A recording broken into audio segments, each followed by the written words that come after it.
Bonjour à tous et à toutes et bienvenue dans ce nouvel épisode de Jumpscare, votre podcast hebdomadaire sur le cinéma horrifique. Cette semaine, je reprends du service. J'ai été gentiment libéré du casier pourri de chez Basic Fit dans lequel Lily m'avait séquestré la semaine dernière pendant l'épisode sur The Substance. Un épisode qui a d'ailleurs cartonné et on vous remercie pour les nombreux retours. L'aérobic n'a jamais autant rayonné et puisqu'on parle d'aérobic, échauffez-vous bien car en termes de ligne éditoriale, comparé à la semaine dernière, on part sur un énorme grand écart puisqu'on va parler d'épouvante sur New York, alias Q en VO. Un film écrit et réalisé par Larry Cohen en 1982, dans lequel les forces de police de Manhattan sont confrontées à plusieurs crimes aussi atroces et étranges, ressemblant fortement à des sacrifices rituels et pour couronner le tout, un énorme serpent géant, volant, violent, vorace se met à terroriser New York. C'est au détective Shepard de prendre les choses en main et de relier les meurtres à l'apparition du monstre avant que New York ne tombe totalement sous sa domination. Un détective Shepard interprété par un grand visage de la série B, David Carradine, Bill dans Kill Bill pour les néophytes. Derrière la caméra, on retrouve un des réalisateurs scénaristes les plus prolifiques de la série B américaine, Larry Cohen. Connu entre autres pour avoir signé le scénario de Maniac Cop, d'avoir réalisé The Stuff alias le 2001 Odyssée de l'espace du film de yaourt extraterrestre tueur. On lui doit aussi Le Monstre est vivant et sa suite et beaucoup d'autres séries B cultes. Mais parmi tous les films de cette carrière plutôt riche, il dira jusqu'à son décès en 2019 qu'Épouvante sur New York est son meilleur film, tellement bon que Bong Joon-ho s'en serait inspiré un peu plus tard quand il a réalisé un certain The Host. On pouvait donc pas passer à côté d'un film avec une influence pareille et on va vous en parler dans cet épisode qu'on fait grâce à Rimini Édition, éditeur de DVD et de Blu-ray qui vient de sortir le film en Blu-ray restauré dans leur collection Angoisse et qui nous a envoyé la galette pour qu'on puisse en parler. C'est la 3e fois qu'on parle d'un titre de leur collection. On avait déjà parlé de Slumber Party Massacre et de La Nuit de la Comète, qu'on avait déjà un peu démonté et qu'on avait surnommé le film qui nous fait perdre un sponsor. Mais visiblement, ils sont plutôt cool chez Rimini, ils nous envoient toujours leurs films, donc on les remercie. Pour parler de serpents géants volants, aujourd'hui nous sommes en présence de Mathieu, de la chaîne YouTube Le Coin du Bis. Salut. Lily, rédactrice pour le blog du cinéma. Salut, tu sens un peu la basket pas fraîche. Je te remercie.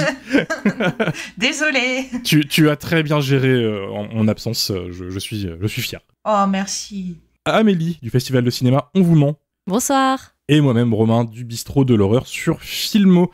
Alors, Lily, toi, tu connais bien certains films de Larry Cohen, Maniac Cop, entre autres. Il me semble que tu as une passion pour ce film. Ah oui. Parle-nous un petit peu d'Épouvante sur New York. Tu l'avais déjà vu avant l'épisode, lui. Oui. Moi, j'ai envie de vous dire que ambiance film noir avec une grosse bête qui mange des gens, tout va bien dans ma vie. Voilà. Je suis à la maison, asseyez-vous, prenez un verre, on se détend. Puisque oui, sans surprise, j'aime beaucoup Épouvante sur New York, même si j'avoue qu'il a pris un petit coup de vieux. Ou peut-être que c'est moi qui ai pris un petit coup de vieux parce que je me souviens l'avoir vu petite, je sais plus exactement comment, peut-être sur Canal Jimmy ou sur une des nombreuses chaînes improbables de Numéricable. Et j'ai mis des années à retrouver ce film, je l'ai très longtemps cherché parce que j'avais été terrifiée et fascinée par ce truc. La petite fille que j'étais avait vraiment été impressionnée par le monstre, mais il faut dire aussi que j'avais pas vu grand chose à ce moment-là, voilà. Et c'est vrai qu'à la revoyure, il a pris un peu de plomb dans l'aile, mon dieu serpent à plumes. Il y a une scène de violence conjugale qui passe plus trop aujourd'hui, parce que même si elle vient d'un personnage qui n'est pas censé être positif, on crée quand même une empathie pour lui, donc c'est un peu tangent là-dessus. Cela dit, j'aime bien les personnages de David Carradine et de Moriarty, donc qui joue Queen, un escroc à la petite semaine. Et pour un truc de série P monté vite fait, il y a quand même un petit effort d'écriture. C'est pas juste le méchant contre le gentil. Le portrait du petit voyou, il est un peu plus intéressant que ça. Comme je disais tout à l'heure, on crée un peu d'empathie pour lui. Et il y a ce côté pression de la hiérarchie qui pèse sur Carradine, puisqu'il faut pas révéler la nature de la menace à la population. Ça rend le truc un peu plus recherché, même si c'est emprunté aux Dents de la Mer et que c'est évoqué assez vite fait. Mais surtout, ce film, je l'évalue au sein de la filmographie horrifique de Larry Cohen. Et de ce point de vue-là, je pense qu'on peut dire que c'est un grand Cohen, dans le sens où c'est avant tout un mec de série B, Larry Cohen, qui sait faire beaucoup avec un petit budget et 3 bouts de ficelle. Et dans Q, Épouvante sur New York, je trouve qu'on touche à la quintessence de son art, parce que c'est un film qui va monter en moins de 2 semaines après s'être fait virer d'un autre projet, du polar J'aurai ta peau. En fait, il se fait virer de la réal.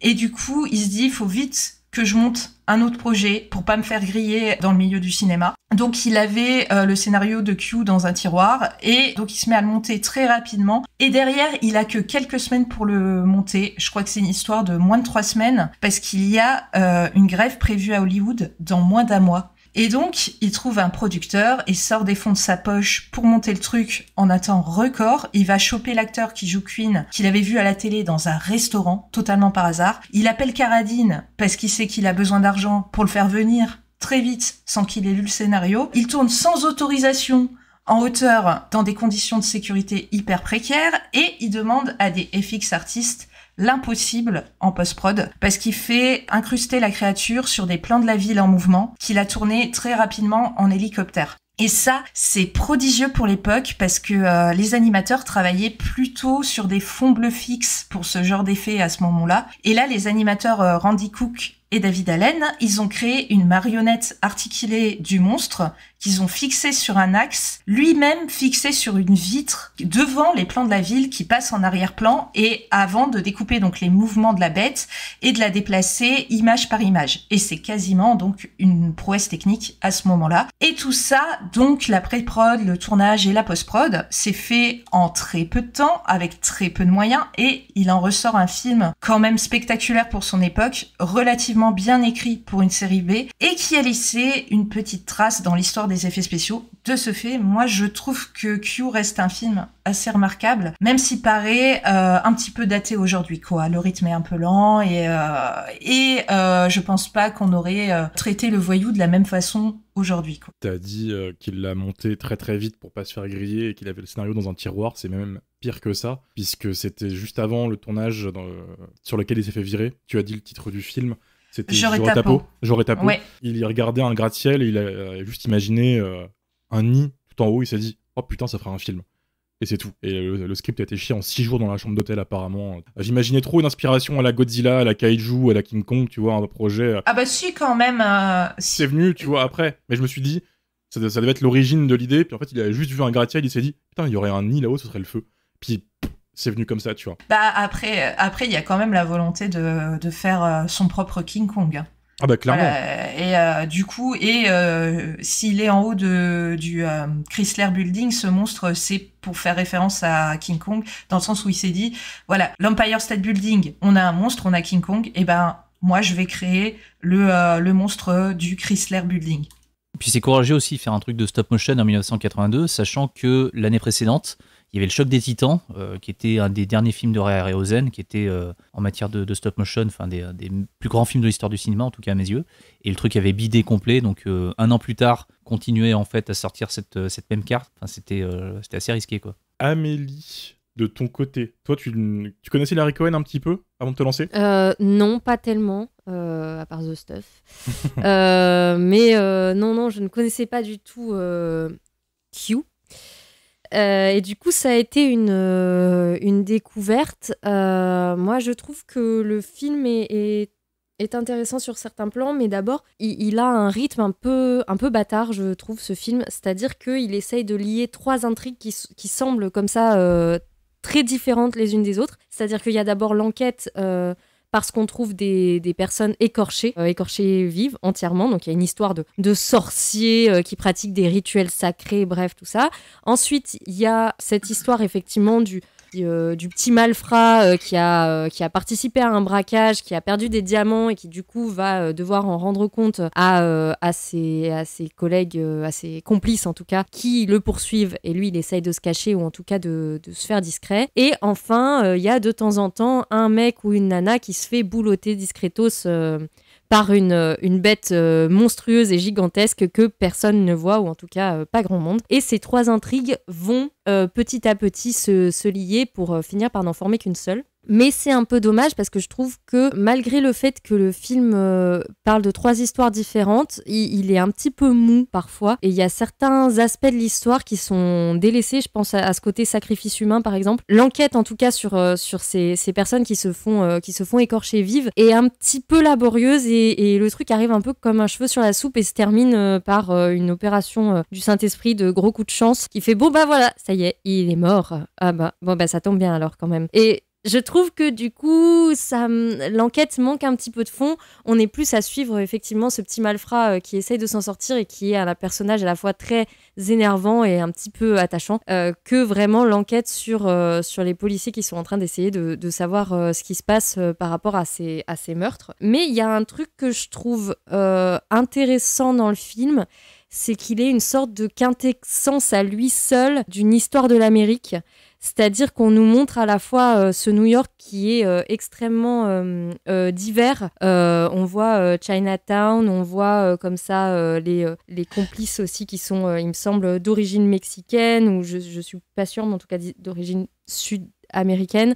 En tout cas, il y a comme ça une variété de personnages et cette alliance entre le monstre à plumes et le Chrysler Building, il est symboliquement hyper intéressant, c'est-à-dire que effectivement le Quetzalcoatl, je me suis renseignée, c'est un vrai truc qui a vraiment existé. Sachez que c'est un genre de ptérosaure qui a vécu à la fin du Crétacé supérieur en Amérique du Nord et qui ressemble effectivement plutôt à ça, même si dans le film, moi je trouve la créature est un petit peu moche. Elle est comme ça, elle est marron, elle manque un petit peu. Apparemment le Quetzalcoatl, c'était plutôt un genre de grosse dinde chatoyante. Mais ça ne mangeait pas des ouvriers du bâtiment de 80 kilos, vu qu'apparemment, ils se nourrissaient plutôt de petits poissons. C'est moins impressionnant. Ou de charognes, ils savent pas trop. Il n'y avait pas d'ouvriers du bâtiment en même temps. Et c'est dommage parce que sinon, voilà. il aurait certainement mangé ça. C'est vraiment délicieux, les ouvriers du bâtiment, à ce qui paraît. C'est bien nourri. C'est ça, surtout qu'il y a une histoire de sandwich, c'est un petit peu drôle. Donc, en fait, c'est vraiment un vrai truc. Mais le truc qui est aussi intéressant, c'est que Quetzalcoatl, donc effectivement, comme le film l'indique, c'est le nom d'une divinité toltèque, en tout cas précolombienne. On a une référence quand même à cette histoire de l'Amérique qui est donc celle d'avant la colonisation, les divinités avant la colonisation espagnole notamment, parce que là c'est plutôt l'Amérique du Sud. Donc effectivement une divinité qui prend la forme d'un serpent à plumes, qui exigeait effectivement des sacrifices, mais c'était plus apparemment des genres de scarification de victimes volontaires que écorcher entièrement un type. En tout cas, d'après ce que j'ai cherché. Et on a comme ça un dialogue entre le policier, donc, qui est joué par Bill Carradine, et un scientifique dans les allées de ce qui doit être le muséum d'histoire naturelle, au milieu de trucs de tribus qui sont plutôt apparemment des tribus nord-américaines, d'après les noms qui sont sur les murs. J'ai fait un petit peu des recherches, on n'est pas trop sur les Toltecs, on est plutôt sur des natifs américains nord-américains, mais en tout cas il y a une sorte de lien entre effectivement il y a un petit côté cimetière indien, vous voyez, quand il y a une maison hantée, c'est parce qu'avant il y avait un cimetière indien. On va dire que c'est un petit peu une solution qui semble facile de dire oui, en fait c'est un monstre qui sort de on ne sait pas où, en fait peut-être qu'il était là depuis le début et on l'avait jamais remarqué, et qui a un nom d'une divinité précolombienne. Ça semble facile, mais en fait, ça fait un peu un lien, et surtout avec le fait qu'il soit sur le Chrysler Building, qui est vraiment donc un bâtiment emblématique du New York des années 30, qui porte effectivement un nom de marque de voiture américaine, donc c'est-à-dire la période industrielle des États-Unis, la période où New York, en plus, a beaucoup d'immigration, parce que en période industrielle, les États-Unis, donc il y a beaucoup d'Européens qui viennent à cette époque travailler notamment à New York dans les usines, dans les fabriques et tout ça. D'ailleurs, ça se voit parce que on rencontre le malfrat à un moment, essaye de devenir pianiste dans un pub, donc on a un petit côté un peu immigration européenne qui en plus ressort dans le film. Donc le film a des tas de défauts, notamment de rythme, et puis une histoire quand même, on va pas se mentir, un petit peu tirée par les cheveux, mais il y a quelque chose d'un peu hybride, voilà, qui mélange plein de trucs comme ça, qui mélange plein d'histoires, qui mélange plein d'Américains différents. On a autant les petites nénettes qui se font bronzer sur le haut de leur rooftop que, comme on l'a dit, les ouvriers américains qui travaillent sur les toits. On a des malfrats, on a des policiers, on a des artistes et tout ça se mélange à l'image un peu de ce qu'est New York, en tout cas à cette époque, c'est-à-dire une rencontre de gens et de cultures.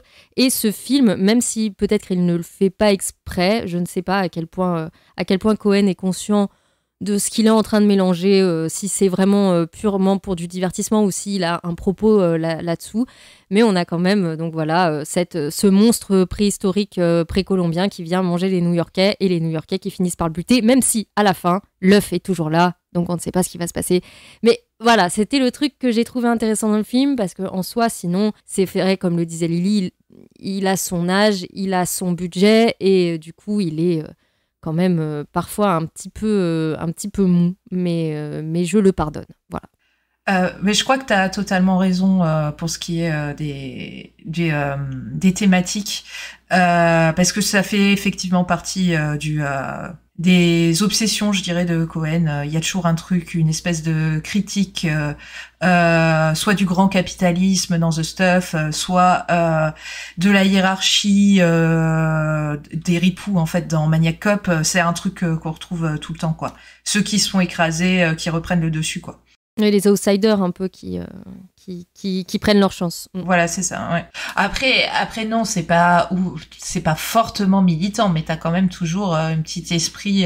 Par exemple, dans Fun Game, c'est qu'il a écrit, qu'il a pas réalisé, mais il y a quand même, on va punir le grand trader méchant, tu vois.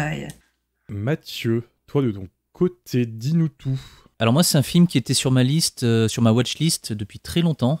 J'ai vu pas mal de films de Larry Cohen, mais bizarrement, celui-ci, en fait, il restait parmi les films que je n'avais pas encore vus. Peut-être que mes attentes étaient un petit peu trop hautes, ce qui fait que quand le film s'est terminé, quand le générique a commencé à défiler, j'étais là à dire je suis un peu déçu. Mais après, comme l'a dit Lily, en fait, il faut le replacer un petit peu dans son contexte. Larry Cohen aussi, pour les personnes qui ne connaissent pas, c'est un des grands noms de la série B. C'est une espèce de Carpenter, peut-être en peu moins connu, c'est-à-dire que le mec n'a fait quasiment que de la série B, le faisait très bien, mais n'avait pas non plus des budgets démentiels, mais il arrivait quand même à faire des choses qui étaient très respectables. C'est aussi un des spécialistes du tournage guérilla, c'est-à-dire que le mec s'est fait quand même pas mal emmerder en tant que scénariste à ses débuts, au point qu'il s'est dit, bon écoutez, là maintenant ça suffit, il y en a marre, je vais réaliser mes propres films, basés sur mes propres scénarios, et je vais être mon propre producteur. Mais étant donné que pas mal de portes se fermaient devant lui, il tournait un petit peu à l'arrache, quoi, et pas mal de ses tournages se sont faits dans la rue sans autorisation, et paradoxalement c'est ce que je retiens de Épouvante sur New York. C'est-à-dire que moi, à la base, je venais chercher un film avec une espèce de dinosaure volant qui bouffe des gens. Et ce que je retiens, c'est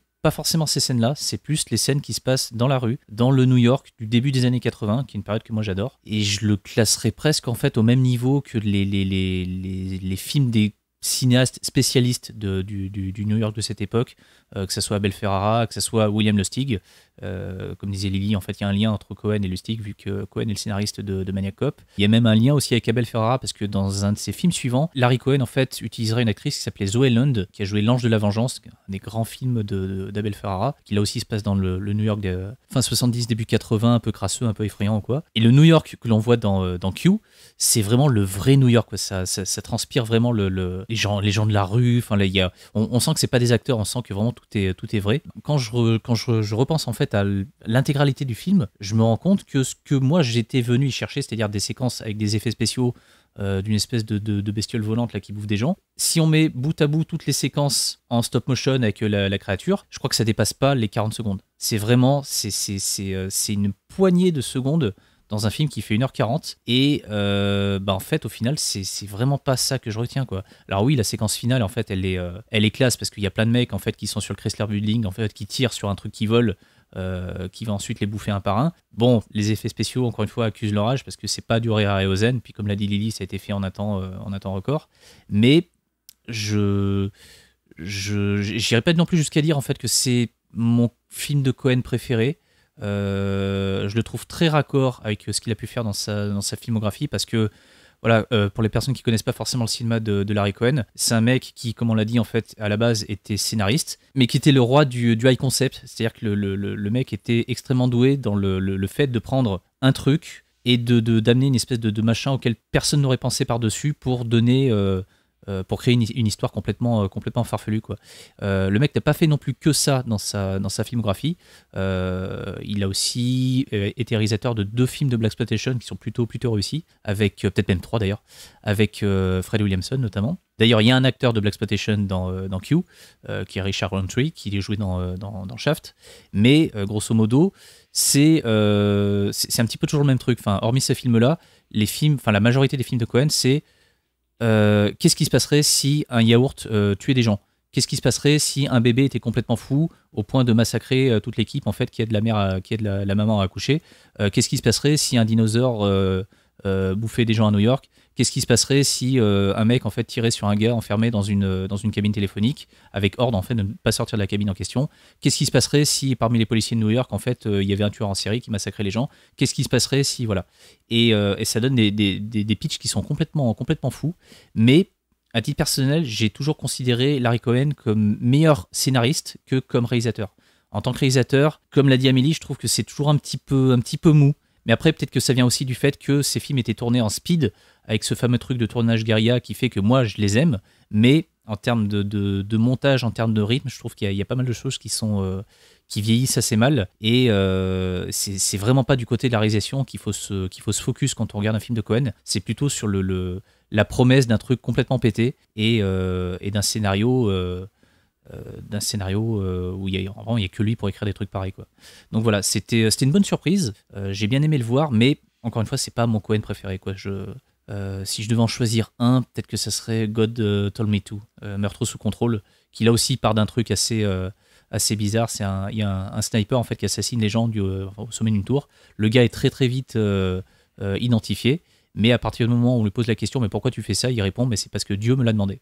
Et après, ça va partir sur un truc auquel on n'a pas forcément pensé à la base. Les USA. Mais voilà, c'est typiquement un scénario de Larry Cohen, quoi. Voilà. Choix surprenant, comme Cohen préféré. Mais je valide. Mais c'est pas celui que les gens citent. Les gens vont citer The Stuff parce que il y a un côté fun, tu vois, le yaourt qui tue des gens avec le yaourt qui déborde de partout, les gens qui sont collés au mur, englués dans cette espèce de matière blanche dégueulasse. C'est marrant, mais... Il y a 2-3 plans dans The Stuff qui sont vraiment, vraiment iconiques aussi. Ça a joué. Ouais. Il y a quelques plans qui marchent très très bien, mais encore une fois, en termes de rythme, je trouve qu'il y a un truc qui fait baisser un petit peu la qualité du film, quoi. C'est un petit peu dommage. Bah ouais, parce qu'en même temps, j'ai l'impression, moi, perso, que c'est 2 films mélangés en un. À la Godfrey-O, si tu veux. Amélie, tout à l'heure, a dit qu'il y avait plusieurs intrigues qui se reliaient. En fait, t'as l'intrigue policière, t'as l'intrigue avec le serpent, tout ça. Et en fait, moi, je l'ai subi pendant 1h33. Sincèrement, j'ai vu 2 scénarios, pas de long métrage, du coup, des courts-métrages, et il s'est dit, ouais, vas-y, on fait les 2. D'un coup, on mélange tout et on tente de relier ça. Parce que l'idée d'avoir un côté avec une secte, des cultistes, des meurtres, et relier ça à une affaire de détective qui mène au serpent, c'est vraiment bien sur le papier. Mais objectivement, le second acte du film, c'est un enfer. J'avoue m'être endormi à ce moment-là. Il y a une scène d'interrogatoire entre Carradine interminable et l'espèce de héros slash petite frappe. Moi, et là, j'en pouvais plus. Là, j'avoue, j'ai piqué du nez. Moi, je suis à fond. Justement, je me demande comment il va réussir à lui faire avouer le truc, quoi. Tu vois. Autant que la séquence commence, j'ai fait des gosses et je les ai élevés jusqu'à la majorité. Je te promets. J'en pouvais plus. Non, mais si, je trouve qu'il y a un côté Von Locke, tu vois. Tu vas parler, oui, en petit enculé. Voilà, j'aime bien, moi, ça. C'est marrant. Puis, le doublage français est exceptionnel. Et, comme le dit souvent Dario, personne ne joue dans le même film. Je trouve ça très drôle. Malheureusement, Cohen m'a souvent vendu plus de folie. On a cité The Stuff. C'est vrai. Phone Game est en effet un excellent film, même s'il l'a que écrit. Maniac Cop, il l'a que écrit, mais c'est très très bien aussi. J'adore... avec les enfants. It's Alive. Merci. Le monstre est vivant. Est vivant. It's voilà. Alive, ouais. À chaque fois, ça se tient. Ça dure 1h20, pas plus. C'est rapide, c'est efficace. Et là, il rame. On dirait qu'il veut faire un truc beaucoup plus ambitieux que ce que c'est vraiment. Une sorte de grande enquête policière avec un fond et tout. Non, on vient pour voir un gros piaf. Et le piaf, on le voit au bout d'1 heure. Et forcément, avec un budget pareil, c'est cheapos. Et le film, il a 40 ans, donc évidemment. Et je respecte absolument la performance de tous les gens impliqués. Vraiment. Parce que en effet, ça a dû être tourné en 2 semaines. Ça a dû être un enfer à faire. Les mecs, ils ont dû se manger un gros rush. Donc, ils ont fait du mieux qu'ils pouvaient. Mais sur le papier, il y a quand même une promesse. Moi, tu me vends un film qui s'appelle Épouvante sur New York avec un piaf géant qui bouffe des gens. j'y vois vraiment une sorte de promesse de fun. J'ai eu l'inverse, malheureusement, et ça fait chier, parce que j'ai eu envie d'y croire. La vraie star du film, c'est New York, vous l'avez tous très bien dit. C'est un excellent décor de cinéma, et le décor, en plus, quand il est naturel, quand c'est vraiment filmé dans la rue, avec les New-Yorkais, bah tu le vois, tu le ressens, ça donne un charme au film qui est ouf. J'ai 2 films new-yorkais dans l'âme qui me viennent en tête pour résumer New York. C'est Die Hard 3, Une journée en enfer, et de N.N. Lauter, Basket Case. Et lui se situe entre les deux. Il n'est pas aussi crado que Basket Case, il n'est pas aussi lumineux et solaire que le McTiernan. Il est entre les deux, c'est un New York des années 80 qui est plutôt, comme tu l'as dit, multiculturel. Amélie, tu vois vraiment tout le monde. Tu vois les riches, les pauvres, les gens, tout ça. C'est hallucinant. Et ça donne vraiment une sorte de cachet au film, inattendu, et qui fait plaisir. Et ça lui donne une âme, en fait. Il a une âme, le film. Donc ça, je peux pas lui reprocher. Maintenant, qu'est-ce qu'on se fait chier? Voilà, c'est vraiment mon reproche. C'est trop dommage. Tu peux enlever 20 minutes du film. Tu peux clairement faire un truc qui tue en 1h10. Et voilà, c'est mon gros reproche. Moi, il me manque un plan. Il me manque le plan de la créature qui est au sol, quoi. Parce qu'à la fin, elle s'est fait canarder par tous les mecs qui étaient armés d'un fusil mitrailleur, là. Et on voit la créature tomber. Mais après, tac, on passe à autre chose et on revient en fait sur la petite frappe casse-couille là, qui fait une espèce de monologue de merde et qui s'en va en mode winner et tout, alors que le mec, t'as juste envie de lui coller des baffes. Et tac, le film se termine ici. Mais j'en ai rien à foutre de ta gueule. En fait, moi, ce que je veux voir, c'est la créature. Le gros serpent, il est où? Va chier, toi. Je pense que c'était pas faisable en fait. Voilà, je suis d'accord avec toi. Je trouve que bon, on s'ennuie quand même. On s'ennuie pas mal. Mais il y a un genre de paradoxe quand je disais que ce film il a un rythme bizarre, c'est que à la fois on se fait chier et en même temps tout va trop vite. C'est-à-dire que au début, par exemple, l'introduction des personnages, on part sur des trucs complètement différents. Je voyais absolument pas le lien entre ce qui était en train de se passer et je me disais mais qui est qui? Pourquoi ils sont là? Pourquoi d'un coup on est dans une chambre d'hôtel à voir un gars qui s'est fait de toute évidence pelé vif, quoi. Alors, et tu passes sur le restaurant chinois avec les gars qui disent qu'ils vont faire un braquage, qu'ils ont besoin d'un chauffeur. Enfin, et en fait, j'ai l'impression qu'à la fois le film se précipite, certainement parce qu'effectivement, il est tourné en très peu de temps, et qu'en même temps, ça n'avance pas et on se fait chier, tu vois. Les scènes sont trop longues et en même temps, tu comprends rien. Donc, je sais pas, j'ai à la fois l'impression de courir après l'intrigue et de m'emmerder dans le film, tu vois. Bah, je pense que c'est parce que l'élément de résolution clé, c'est que Quinn avoue où est le monstre. Voilà, c'est ça tout l'enjeu du film, c'est faire avouer à ce mec qui est le seul à savoir où est le nid, lui faire avouer où il se trouve et il négocie pendant bien 40 minutes, quoi. Voilà, et je pense que c'est le gros défaut, peut-être que pendant ces 40 minutes, on aurait peut-être pu aller plus du côté de la secte, faire progresser l'enquête à ce niveau-là. Voilà. Je suis désolé, je demande pas une cohérence exacte dans ce genre de film, on parle d'un film avec un serpent et les géants quand même, mais quand pendant 1 heure, on te dit, il y a juste 20 témoins qui ont possiblement vu un truc bizarre, mais ils savent pas, gros, c'est un serpent géant qui a des ailes, comment est-ce que les gens sont pas au courant? Comment ça fait pas le buzz? Comment c'est un serpent géant de plein jour qui vole, quand même, tu vois, tu peux pas le cacher, ton piaf. Et je me dis, mais ils sont tous cons, les New-Yorkais, c'est comment? Mais c'est vachement haut, New York, Romain. Oui, je suis désolé, mais le kaiju en plein jour... Bah, il y avait du brouillard, on voyait pas le haut des îles. C'est l'été, il fait grand soleil, voilà. Tout le monde le voit, ce putain de piaf. Je veux pas gueuler sur la cohérence. Mais la pollution! Je peux pas gueuler aux incohérences pour ce genre de film, là, c'est juste mon côté connard qui ressort, mais en effet, ça m'a choqué que pendant vraiment une demi-heure, les gens soient en mode... Il se passe quelque chose. Enfin, il y a un piaf géant là, tu vois. Enfin, on le voit. Donc bon, pour moi, c'est un raté. C'est con parce que je trouve, du coup, la nouvelle édition Blu-ray est top en paradoxe. La restauration est top. Il y a la VF d'origine. Ça, c'est cool qu'il l'ait remis. Il y a quelques bonus. Un truc que j'avais reproché aux anciennes éditions Rimini, c'est de pas foutre beaucoup de bonus dans ces coffrets-là. À part, bien sûr, l'inévitable livret de Mark Toulek. Ah, là, pour le coup, il est très bien, le livret. Je critique pas Mark Toulek, je critique son addiction à l'écriture de livret de Blu-ray. Qui est quelque chose qui touche un Blu-ray sur 2 de nos jours. Faut le rappeler. Il y a un commentaire audio qui est top de Larry Cohen, et c'est là où il parle du fait que le film aurait possiblement inspiré Bong Joon-ho pour The Host. Apparemment, Bong Joon-ho lui aurait dit que mixer une sorte de grosse créature, ce genre d'humour un peu spécial, dans une grande ville, c'était son idée pour The Host et qui s'inspirait un peu du film. Et en effet, je peux voir des liens. Tu vois, je peux y croire. Surtout que Bong Joon-ho est un gros cinéphile, donc Ça me choque pas du tout qu'il ait vu ce genre de série B. Donc voilà, pour le coup, je vous le recommande. Et il y a un petit module sur le stop motion aussi. Et ça, c'est bien. Ça, c'est cool. Par Jean-Manuel Costa. Donc, très chouette. Voilà. Donc, non, coffret cool. Coffret, le temps qu'on sorte cet épisode, coffret épuisé. Voilà, bravo Jumpscare. 2 mois de retard, c'est pas grand-chose. Il sera réédité en édition simple, un de ces 4, connaissant Rimini. Il sort tout en Blu-ray simple à 15€ au bout de 6 mois, donc c'est pas trop grave. C'est un choix que je trouve plutôt audacieux quand même de sortir ça en France dans leur collection, qui alterne entre choix audacieux, choix risqués et choix évidents. Et slasher lamentable pour Mylène, en fait.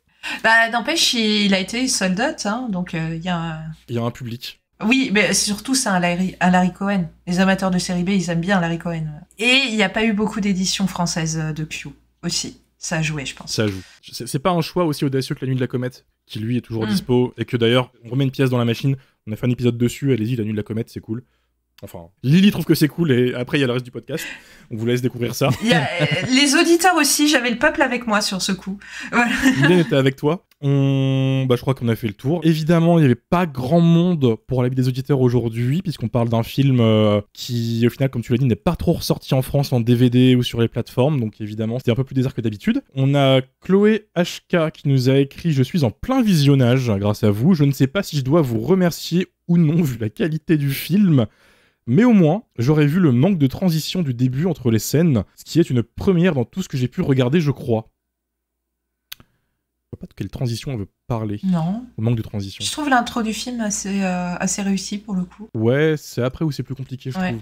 À moins qu'elle parle d'un plan en particulier, mais elle a pas posté de photos ou de plans, de screenshots, c'est dommage. On a évidemment Laïd Seguir, qui est toujours là. Un excellent film de Q. Plus sérieusement, de ce que je m'en rappelle, c'est une sorte de rip-off de Rodan transposé à New York aux effets spéciaux impressionnants pour l'époque. Grosse vibe, choc des titans. En effet, Rodan, qui est un kaiju, type gros piaf aussi. On a Vox Populi, un concept de base sympathique, mais à vouloir trop mélanger thriller et film de monstres, le film se prend les pieds dans le tapis avant l'atterrissage de la bête. Lucidier, qui a un avis qui est arrivé il y a vraiment 20 minutes avant l'enregistrement de l'épisode, qui a écrit « Ah ah ah, quelle merde !» N'exagérons rien, enfin. Et attends, un peu de respect, ma petite. Suivi de Team Dario sur le coup, alors qu'il est même pas là. Je trouve ça très drôle. Mais Dario, il y a un gros lézard, hein, donc... Il aurait aimé. Tout est possible. Il aurait créé le chef-d'œuvre. Clairement. On a, pour finir, Sam, meilleur film de serpent volant dans New York depuis l'invention du cinéma. Ce qui m'a lancé dans une grande quête pour trouver d'autres films de serpents géants dans New York. Volant, alors oui. C'est ça le truc. Je me demande, je sais pas si vous connaissez ce vieux film de monstre qui s'appelle D-War. Non. Ça vous dit rien ? Oui. C'était en DTV, ça. Un DTV. C'était un DTV dégueulasse sorti il y a une quinzaine d'années en arrière. Ouais. Et j'ai un souvenir d'un gros serpent géant qui se bat contre un Komodo géant dedans. Et je me souviens que j'ai des images de lui en plein vol. Donc je sais pas s'il vole, si c'est dans mon cerveau ou pas. Et j'irai pas revérifier. J'ai eu ma dose de serpent géant. J'ai des regrets parce que celui-là, je l'avais dans le vidéoclub et je me suis dit jamais je regarde cette merde. Et aujourd'hui, je suis là dire, je regrette un peu. Écoute, il a des bons CGI pour un DTV pour l'époque. Il avait un truc. Mais je sais pas, faudra que je le re-regarde un jour. Mais voilà, si vous avez des films de serpents géants volants à conseiller, n'hésitez pas en tout cas. Nous, on est open. C'est tout pour aujourd'hui. C'était un épisode rapide, pour une fois, ça fait du bien. On est fatigué quand même, hein. Voilà. Ouais. Tu sens que c'est le creux entre Spooky Season et fin de saison, donc là c'est un petit épisode un peu à la cool. On vous remercie quand même d'avoir été présents et de nous avoir écoutés. On se retrouve la semaine prochaine avec un film mal aimé, Psychose 2, la suite du chef-d'œuvre de Hitchcock. Voilà, donc on va pouvoir s'amuser un petit peu et essayer de vous vendre un peu ces suites qu'on oublie un peu trop vite, selon nous.